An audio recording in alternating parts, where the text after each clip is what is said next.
वंशावली बनवाने की जरूरत क्यों पड़ी सर? वंशावली की ज़रूरत पड़नी ही नहीं चाहिए थी। पूरा हंगामा करा दिया गया है। आज की तारीख में कोर्ट का काम कम और कहा जाता है वंशावली और ज़मीन से संबंधित सारे मामले का काम दौड़ हो रहा है। अच्छा सर, मान लिया जाए कि एजाज अहमद जी का सर्वेक्षण हो रहा है, ठीक है, सर्वेयर आए आपके पास, तो सर्वेयर आपसे क्या क्या मांगेंगे, क्या क्या देना है, क्या क्या अधिकार है उनको? एफिडेविट कराने के बाद फिर आप जाइए अपने पंचायत में सरपंच से उस पर दस्तखत करवाइए, तो आंगनबाड़ी वालों से दस्तखत कराइए, तो फिर 2 इंडिपेंडेंट गांव के गवाह का दस्तखत कराइए। सर कि इस बार अगर सर्वे करवाने में कोई चूक गया, कोई राहगीर चूक गया, कोई मतलब कि ज़मीन है वो चूक गए, तो उनका क्या होगा? कर्मचारी को कौन खुश कर लेगा और किसकी ज़मीन किसके नाम से कर देगा, इसका कोई गारंटी सरकार की ओर से नहीं दिया जा रहा। अच्छा, मतलब जटिल प्रक्रिया है ये।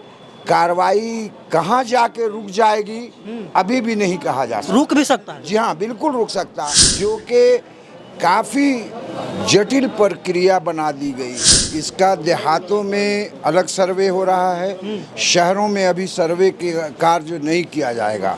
कम कीमत में बेहतर इलाज देना मेरी प्राथमिकता। धनगिरी अस्पताल मरीजों का पहला विश्वास, हमारी सुविधाएं, laparoscopic laser surgery, general open surgery, मूत्र रोग, किडनी एवं प्रोस्टेट सर्जरी दूरबीन से, गांठ, कैंसर, स्तन, बच्चेदानी एवं स्त्री संबंधित surgery, gall bladder, plastic surgery, dialysis एवं गंभीर रोग इलाज, कैंसर एवं ट्यूमर सर्जरी के साथ 24 घंटे इमरजेंसी सुविधा। विशेष जानकारी के लिए संपर्क करें।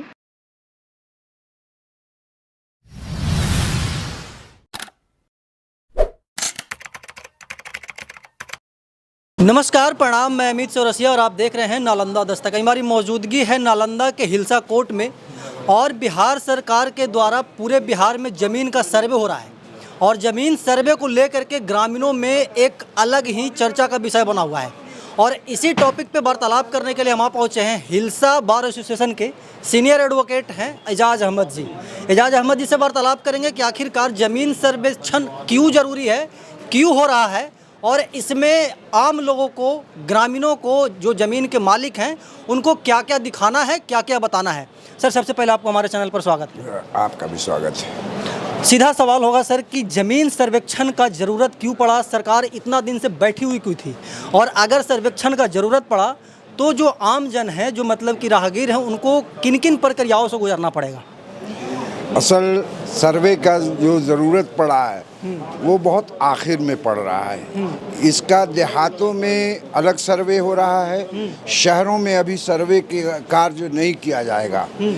तो देहातों में एक चकबंदी के ज़रिए चक लगाया गया था और बहुत सारे देहातों में चक का फाइनल भी कर दिया गया। अब ऐसी स्थिति में चक पर जब लोग बैठे हुए हैं, आज जो सर्वे कराया जा रहा है उससे उस चक पर काफ़ी डिस्टरबेंस होगा।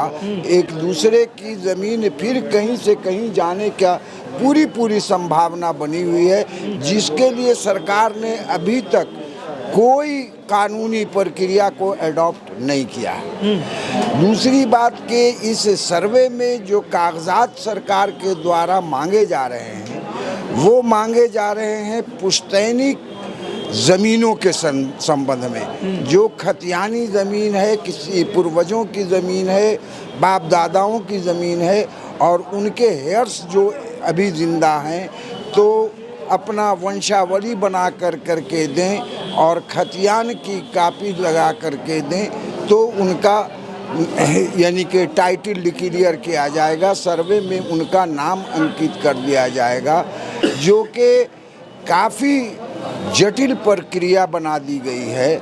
इसलिए कि जो वंशावली बनाने का ये है वो एक तरह से सरकार राजस्व ग्रहण सिर्फ कर रही है, पैसा कमाना चाह रही है। जी हाँ, खूब बड़े पैमाने पर पैसा कमा रही है। इसलिए कि उसमें एफिडेविट कराने के बाद फिर आप जाइए अपने पंचायत में सरपंच से उस पर दस्तखत करवाइए, तो आंगनबाड़ी वालों से दस्तखत कराइए, तो फिर 2 इंडिपेंडेंट गांव के गवाह का दस्तखत कराइए और तब आपका वो पेपर वंशावली विधिवत तैयार होगा, जो काफ़ी जटिल प्रक्रिया है। इससे आधा से ज़्यादा आबादी वंचित रह जाएगी, क्या कहा जाता है, इस काम को कराने के लिए। इसलिए कि हर व्यक्ति को, खास के जो समाज के निचले पावदान पर हैं, उनको 2 इंडिपेंडेंट विटनेसेस मिलेंगे भी नहीं। इसलिए कि जो इंडिपेंडेंट विटनेस का क्राइटेरिया सरकार ने रखा है, वो अपने फैमिली मेंबर का को नहीं। अच्छा, मतलब गोतिया पड़ोसी होना चाहिए। जी हाँ, गोतिया भी नहीं, वो बिल्कुल इंडिपेंडेंट पड़ोसी गांव का होना चाहिए। गांव का कोई भी व्यक्ति होना चाहिए। कोई भी व्यक्ति। ऐसी स्थिति में जो सबसे निचले पायदान पर समाज के हैं, उनको इंडिपेंडेंट गांव का आजकल ऐसे गवाही नहीं कोई देता है, और कोई विटनेस लिखित में देगा, ये संभव नहीं है, बल्कि अनहोनी ऐसी बात लग रही है। काफ़ी जटिल प्रक्रिया है। ये कार्रवाई कहाँ जाके रुक जाएगी अभी भी नहीं कहा जा सकता। रुक भी सकता है। जी हाँ, बिल्कुल रुक सकता है। 2-3 डिस्ट्रिक्टों की बातें अभी प्रकाश में आई हैं, जहाँ शुरू किया गया और फिर बीच में स्थगित कर दिया गया। मतलब कि सरकार का मिशन क्लियर नहीं है। मिशन क्लियर नहीं है। जो प्रक्रियाएं अडॉप्ट की गई हैं वो काफ़ी जटिल हैं। सबसे दूसरी बात इसमें जो कही जा रही है कि जो ज़मीन गैर मज़रूआ आम है, जो ज़मीन बकाश्त है, जो ज़मीन गैर मज़रूआ मालिक है, लेकिन मालिकों ने उनको मौखिक या फिर वो हुक्मनामा के ज़रिए अलॉट कर दिया है और उसका रिटर्न जमाबंदी जमा नहीं किया है, लेकिन उस ज़मीन पर आज 60 साल 70 साल से वो आबाद हैं, बसे हुए हैं, मकान बना के, खेत जोत रहे। उस ज़मीन को सरकार के नोटिफिकेशन के मुताबिक टच नहीं करना, उसको सर्वे में लाया भी नहीं जाएगा, बल्कि सरकार उन तमाम ज़मीनों को भी अपने गैर मज़रूआ आम में इंदराज कर लेगी। उसके लिए आपको कोई पब्लिक को किसी तरह के डॉक्यूमेंट्स दिखाने या सरकार किसी भी तरह के डॉक्यूमेंट्स को देखने के लिए तैयार नहीं है। अच्छा सर, मान लिया जाए कि एजाज अहमद जी का सर्वेक्षण हो रहा है, ठीक है, सर्वेयर आए आपके पास, तो सर्वेयर आपसे क्या क्या मांगेंगे, क्या क्या देना है, क्या क्या अधिकार है उनको? वो हमसे मांगेंगे सिर्फ खतियानी ज़मीन का कागज़ खतियान मांगेंगे, और जब खतियान मेरे नाम से नहीं होगा, न्यू जनरेशन के नाम से कोई भी खतियान नहीं है, तो जो हमारे पूर्वजों के नाम से खतियान होगा उसकी कापी मांगेंगे, और उसको सत्यापन करने के लिए वही फिर वंशावली मांगेंगे, जो बनाने में इतनी जटिल प्रक्रिया कर दी गई है। जो गरीब यानी कि जो सबसे निचले पायदान पर समाज का है, उससे तो संभव ही नहीं है। बेचारा पैसा खर्च कर करके बना रहा है, एफिडेविट करवा रहा है, आज की तारीख में हज़ार रुपया अनजान लोगों से एफिडेविट में लिया जा रहा है। तो ये सारी बातें, और सरकार अपना राजस्व कमा रही है, 100-150 रुपये का यानी कि टिकट बेच रही है, फार्म बेच रही है। ये सारी चीज़ें से राजस्व के कमाने का एक होड़ बना रखा है, और वो ज़मीन पर जब जा रहा है वो गरीब तबका, तो उसका विधिवत बन नहीं पा रहा वंशावली, फिर वहीं का वहीं रह जा रहा है। वंशावली बनवाने की ज़रूरत क्यों पड़ी सर? वंशावली की ज़रूरत पड़नी ही नहीं चाहिए थी। पोजीशन सर्वे का मतलब होता है कि एक तरफ कानून है एडवर्स पोजीशन का, एक नहीं हज़ारों, सैकड़ों में भी नहीं, हज़ारों ऐसा सुप्रीम कोर्ट, हाई कोर्ट ने पूरे हिंदुस्तान के पैमाने पर ये वर्डिक्ट दिया है कि गैर मज़रूआ आम अगर जो ज़मीन है, उस पर अगर 30 सालों से किसी का कब्ज़ा है, शांतिपूर्वक रह रहे हैं, खेत जोत आबाद कर रहे हैं, तो ऐसे कब्ज़े को लीगल कब्ज़ा माना जाएगा, उसके टाइटल माना जाएगा। लेकिन दूसरी तरफ इस सर्वे में जस्ट उस एडवर्स पोजीशन को डिनाई कर रही है सरकार, जो आपस में ही कानून के में टकराव हो रहा है, इसलिए ये कितना फिर कमाएगी कोर्ट में जब लोग जाएंगे तो कितना रेवेन्यू कोर्ट के माध्यम से कमाएगी।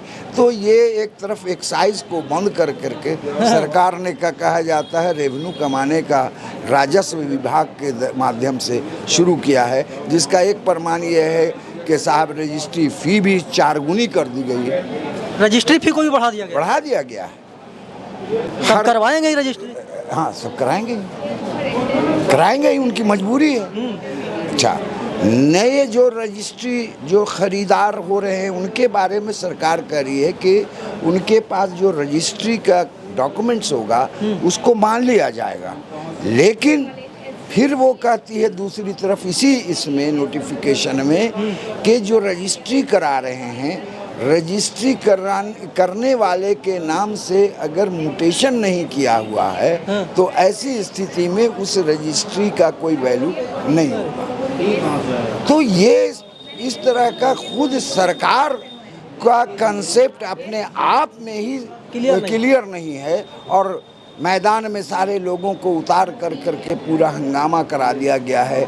आज की तारीख में कोर्ट का काम कम और कहा जाता है वंशावली और ज़मीन से संबंधित सारे मामले का काम दौड़ हो रहा है। DCLR के यहाँ भीड़ लग रही है, एग्जीक्यूटिव मजिस्ट्रेटों के यहाँ भीड़ लग रही है। DCLR के यहाँ की हालत ये है कि कहा कि जो बकाश ज़मीन या गैर मदरुआ मालिक ज़मीन है उसका एक नोटिफिकेशन सरकार का हुआ है, उसमें सर्वे के संबंधित ही नोटिफिकेशन है। उसमें कहा गया है कि अगर बकाश या गैर मदरुआ मालिक ज़मीन है उसको यानी कि टाइटल डिक्लेयर कराने के लिए DCLR के यहाँ आप अपना डॉक्यूमेंट्स दिखाइए का कहा जाता है। लेकिन आज की स्थिति ये है कि DCLR के यहाँ हजारों केस पेंडिंग हैं पहले से एक का भी निष्पादन नहीं हुआ है और आज भी नहीं हो रहा है। आज इस सर्वे के इससे बहुत सारे लोगों के पास गैर मदरुआ यानी कि मालिक गैर मदरुआ बकाश से ज़मीन पूर्वजों से है।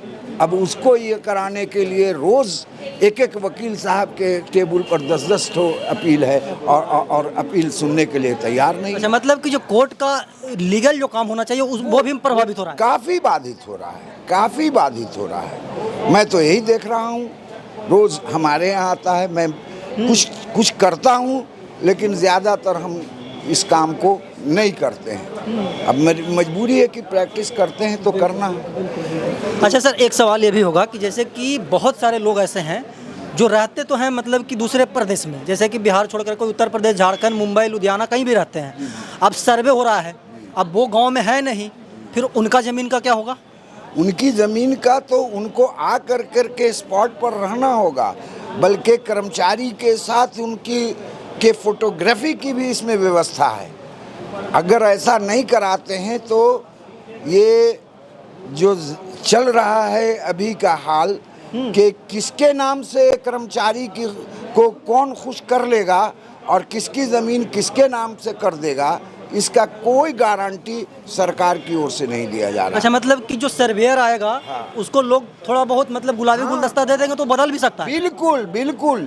बिल्कुल इनका सारा स्कीम फेलियर नज़र, जैसे अभी आप एक और देखते होंगे बड़े धड़ल्ले से चल रहा है ये क्या नाम है, दाखिल खारिज का मामला।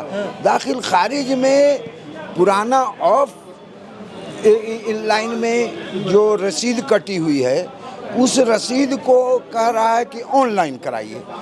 ऑनलाइन कराने के लिए जब जा रहा है तो किसी में खाता नहीं चढ़ रहा है, किसी में प्लॉट नहीं चढ़ रहा है, किसी में ज़मीन का रकबा जितना है वो नहीं चढ़ रहा है, खाली नाम चढ़ रहा है, जिसकी वजह से बड़ी परेशानी में लोग हैं। कर्मचारियों के यहाँ अलग भीड़ लगी हुई है, कोर्ट में अलग भीड़ लगी हुई है, सर्वेयर को मैदान में उतार दिया गया है, वहाँ कोई सर्वेयर के पास मौजूद अभी नहीं हो रहा, इसलिए कि जो कागजात को बताया गया है उन कागजात ही को तैयार करने में परेशान है। समय खत्म हो जाएगा, सर्वे हो भी नहीं पाएगा, बिल्कुल नहीं हो पाएगा। ये सरकार तो खामोखा का ये कर रही है।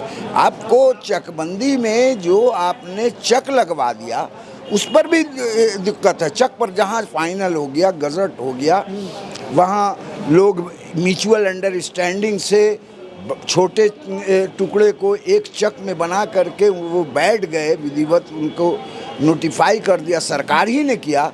आज क्या होगा? उनके पूर्वजों का खतियान बना हुआ होगा। और आज जो टुकड़े को एक जगह कर करके दूसरे को दे दिया गया है, तो वो तो खतियान दिखा करके उसको भी ले लेगा, इसको भी ले लेगा। पोजीशन किसी दूसरे का और कागज किसी दूसरे का बन जाएगा। तो फिर पूरा पेचीदा ही मामला है। फिर उस चकबंदी का क्या होगा? चक का क्या होगा? उसका क्या यानी कि कानूनी है? तो सरकार सिर्फ अपने ऐबों को छुपाने के लिए डे टू डे एक नई चीज़ मैदान में दे देती है, पब्लिक के बीच में दे देती है, ताकि तुम उसी में उलझे रहो। अपने ज़रूरी जो डिमांड्स हैं, ज़रूरी जो काम हैं, उससे तुम बिल्कुल बेखबर रहो और तुम मुझसे कोई जेन्यून डिमांड ना कर सको। अच्छा सर, आखिरी सवाल होगा आपसे, जैसे कि ये जो सर्वे हो रहा है, सरकार तो बोल रही है कि आखिरी बार हो रहा है, इसके बाद नहीं होगा। सरकार के बहुत सारे जो मतलब कि पॉलिटिकल बॉडी है, उनका यह कहना है। सवाल ये है सर कि इस बार अगर सर्वे करवाने में कोई चूक गया, कोई राहगीर चूक गया, कोई मतलब कि ज़मीन है वो चूक गए, तो उनका क्या होगा फिर? नहीं, उनके लिए ऐसा कुछ नहीं है। वो सरकार कुछ कहती रहे, ये भय पैदा करने वाली बात है। कानून ये कहता है कि फाइनली टाइटल डिक्लेयर करने का जो अधिकार है वो सरकार को नहीं है, वो सिविल कोर्ट को है। वो इसीलिए मैंने पहले कहा कि सर्वे के बाद कोर्ट के ज़रिए भी वो कोर्ट फीस के नाम पर पूरी रकम कमाएगी। कोर्ट में बहुत मामले आएंगे और फिर कोर्ट परेशान हो जाएगा कि हम करें तो क्या करें। जैसे शराबबंदी के वक्त? हाँ, शराबबंदी के वक्त यही कर रही है सरकार। लीगल केस से ज़्यादा शराब का मैटर आने लगा था। हाँ, उसके लिए स्पेशल कोर्ट बन गया, उसके लिए स्पेशल सारी पुलिस का एडमिनिस्ट्रेशन और सब लोग लग गया बस कि शराब को पकड़ो, और क्राइम बढ़ गया उसकी वजह से। और वही होगा इसमें भी यही होगा। कोई क्लियर कट इनकी थिंकिंग नहीं है। सर्वे 1908 में भी हुआ। उस सर्वे के नीचे सर्वे के पहले 1908 में एक बुझारत बना। बुझारत उसको कहते हैं जो फिजिकल वेरिफिकेशन ऑन स्पॉट होता था। वो आप रहें न रहें, ये वो कर्मचारी जायजा करके हर का कि ये किसकी ज़मीन है, कौन आबाद कर रहा है, अगल बगल से पूछ करके। वहाँ मालिक की ज़रूरत नहीं पड़ती थी, वो सोशली पूछ करके एक बुझारत बनाता था। जब बुझारत बन जाता था तो उस वक्त बुझारत में भी आज जो गैरमजरूआ मालिक जो ज़मीन कह रहा है, अगर बुझारत को अपने उलट के देख लेगा तो उससे समझ में आ जाएगा कि मालिक के ज़माने से ही वो कब्ज़े में है। उसका नाम निश्चित है बुझारत में। ये सब करने की मतलब कोई ज़रूरत नहीं थी। सरकार अपनी गलतियों को छुपाने की कोशिश कर रही है, सिर्फ अपनी गलतियों को छुपा रही है और कुछ नहीं कर रही है। अपने सही यानी कि हमसे कोई रोज़गार ना मांगे, हमसे कोई यानी कि गिरानी के बेरोज़गारी के सवाल पर हमसे कोई ना पूछे, उसके मामले में इकट्ठा ना हो। ये इन सारी चीज़ों को किसान इसी में लपटे रहें, अग्निवीर पर कोई सवाल ना उठाए, इसलिए कि उसमें किसान ही के बाल बच्चे ज़्यादा हैं। हमारे यहाँ कम हैं, लेकिन हरियाणा, पंजाब, यूपी, इन सारे जगह में अग्निवीर के बच्चे ज़्यादा हैं। तो ये तो पूरे हिंदुस्तान में होगा। अगर यही बात हुआ तो होगा। तो इसी में उलझे रहिए आप।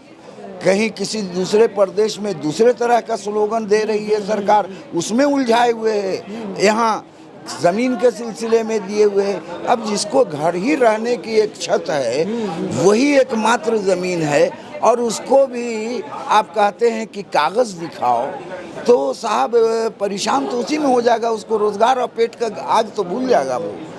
तो ये सारा बड़ा यानी कि पेचीदा जो यहाँ के ब्यूरोक्रेट हैं और पूंजीपति हैं, उनके ये सोची समझी साजिश है।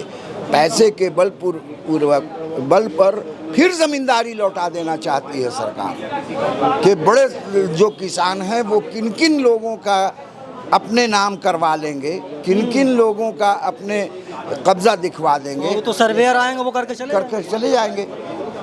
सर्वेयर पर कोई पाबंदी नहीं है। सर्वेयर पर अच्छा, इनके पास कोई गवर्नमेंट सर्वेयर नहीं है, सब ठेके पर लिया गया सब सर्वेयर प्राइवेट है। हाँ, इसलिए उनकी लायबिलिटी भी नहीं है कि उनको कोई सजा दे सकिएगा। एक आपके पास सर्वे में रिस्पॉन्सिबल पर्सन जो है वो सिर्फ और सिर्फ सीओ है, नीचे स्तर पर प्रखंड स्तर पर सीओ है। उसके अलावा जितने अमीन से लेकर के सर्वेयर और के सब प्राइवेट है, सब ठेके पर हैं। तो ये किसका किसके नाम पर चढ़ा करके चले जाएंगे, उनकी तो रिस्पॉन्सिबिलिटी तय नहीं होगी और सीओ साहब हाथ उठा देंगे कि हम क्या करें। वो तो स्पॉट पर जो स्पॉट पर तो सर्वेयर गया था और सर्वेयर को पकड़ेगा कौन? प्राइवेट है, वो प्राइवेट है, ठेके पर है। तो सारा का सारा जो मतलब कि मामला है वो फंसता दिख रहा है। बिल्कुल फंसता दिख रहा है, बिल्कुल फंसता दिख रहा है। ये सिर्फ और सिर्फ 25 तक चलेगा, चुनाव तक। उसके बाद ये मामला ठंडे बस्ते में चला जाएगा। सब सारे लोगों के जेब से, पॉकेट से पैसा निकल करके सरकार के खजाने में आ जाएगा, अफसरों के जेब में चला जाएगा, ब्रोकरों के जेब में चला जाएगा। उसके बाद ये मामला शांत हो जाएगा। चलिए, सर्वेयर जो आएंगे आपसे जो भी मांगेंगे वो देना है, क्योंकि वो आप मतलब कि उनकी जिम्मेवारी है, वो आपको देना, और नहीं दीजिएगा तो जमीन का सर्वे होगा। वो तो हाकिम की तरह बात करेगा एकदम। सर्वेयर जाए, आप जाइएगा, मैं भी उससे ग्रसित हूँ कि सरकार का जो मतलब कि लक्ष्य है वो क्लियर नहीं है। बिल्कुल नहीं क्लियर है। ये बिल्कुल ब्यूरोक्रेटों की अपने दिमाग की उपज है और ये कोई जनता के लिए के हित में ये कानून, ये सर्वे, ये सारी प्रक्रियाएं जो हो रही हैं वो जनहित में नहीं हो रहा है। चलिए, बिहार सरकार का सर्वेक्षण चल रहा है और उसी सर्वेक्षण के सवालों को लेकर के हम आए थे। हिल्सा के सीनियर एडवोकेट हैं एजाज अहमद जी, हमारे हर एक सवाल का प्रमुखता से जवाब दिए। बाकी आप बिहार सरकार के सर्वेक्षण नियम के बारे में क्या सोचते हैं, कमेंट बॉक्स में बताइएगा। हम ऐसे ही देश दुनिया की तमाम छोटी बड़ी खबरों से आपको रूबरू करवाते रहते हैं और आगे भी करवाते रहेंगे। तब तक के लिए बने रहे हमारे साथ और देखते रहें नालंदा दस्तक।